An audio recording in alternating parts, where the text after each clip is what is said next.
Hello and welcome to week 5. This is Dr. Carola Fortner. I'm your instructor and I'm going to give you a quick overview of what we're doing in this 5th week of second to last week of the class. So we're actually looking at worldview and identity and ageism. So we're looking both at chapter 3 where we talk about worldview and identity, and we talk about chapter 6 which pertains to age.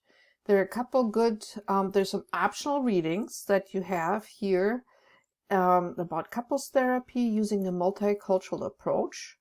And then there is also the myth of cross-cultural competence. So a couple readings there. I like the National Geographic Live Too Young to Wed video. And I also like this Elderhood Rising the Dawn of a New World Age, Bill Thomas.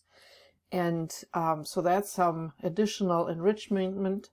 When we look at chapter 3, we're learning about worldview and effective counseling. And to become culturally competent, counselors must consider the complexities involved in conceptualizing a client's worldview and how it influences perceptions and behaviors. So you're urged to explore how your worldview influences your own counseling practice. And I think that you found probably quite a few of these assignments to aim at that. So we want to recognize that no one theory or approach is equally effective across all cultures. So for example, parenting, there's a big emphasis in terms of parenting to be warm and understanding yet directive, which is called authoritative parenting. However, while that is highly regarded in the Western world, it's not necessarily a good fit for all cultures. So some cultures prepare their children for a harsh world, and so their parenting is much harsher. So there's different cultural viewpoints, even in psychology, that are valid. So when we're looking kind of back here, there is this term of ethnocentrism. Can't even say it. My German accent, maybe. But it's basically the belief that one's own worldview is the norm. And especially as we're looking at the elections coming up, that people get really dug into what is their own worldview, and these worldviews can collide. But as a counselor, we have to be accepting and ready to build a bridge with our client's worldview and be open-minded to perceive that. So we don't want to deny others' worldviews. We don't want to be defensive that our own worldview is superior. At the same time, we don't want to trivialize the differences between worldviews. So those are some interesting concepts here as we are reading in this chapter 3 worldview.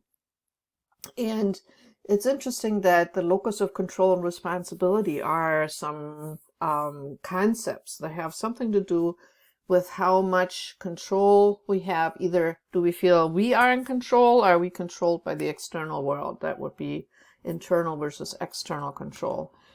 And then do we have a sense of responsibility internally, that we're ourselves responsible, or do we feel the world is responsible? So those are some concepts from chapter 3. Chapter 6 is all about older adults and counseling across the lifespan. And as we are counseling older adults, we must be knowledgeable about the cultural context of caring for older adults and also of the aging. So, like for everybody else, cultural values and traditions have an influence on the way older people are valued and how they're cared for. And so the ways that we as a counselor can heighten our awareness and sensitivity about age, there is a list on page 175 in our book. Let's take a quick look here. 175, hold on to your hat. We're going to look kind of quickly. 175. Where are we here? 74, 75. Here are these questions. Who are you in terms of age? How important is it in your personal cultural identity? What do you think about your own aging? Is it just like a slide towards death that you think it's going to be a rich part of your life? Where do you think your concept of aging come from? Did you have older people in your life, or is it a cultural thing? What does your culture say about age? What does your community and your family have to say?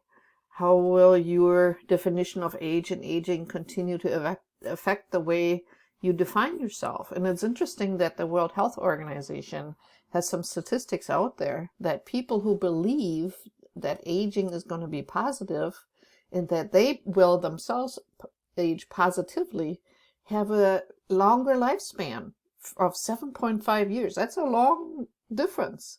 So our own attitudes about aging can make a difference in our lives.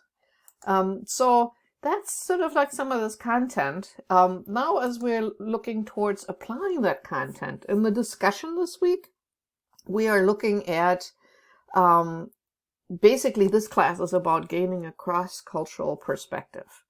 And we want to have a non-ethnocentric perspective. Remember, ethnocentric is the perspective that our own culture, our ethnicity, our worldview is sort of like the middle of the pond here. Ribbit, ribbit. I sit in the middle of the pond and I am the most important part.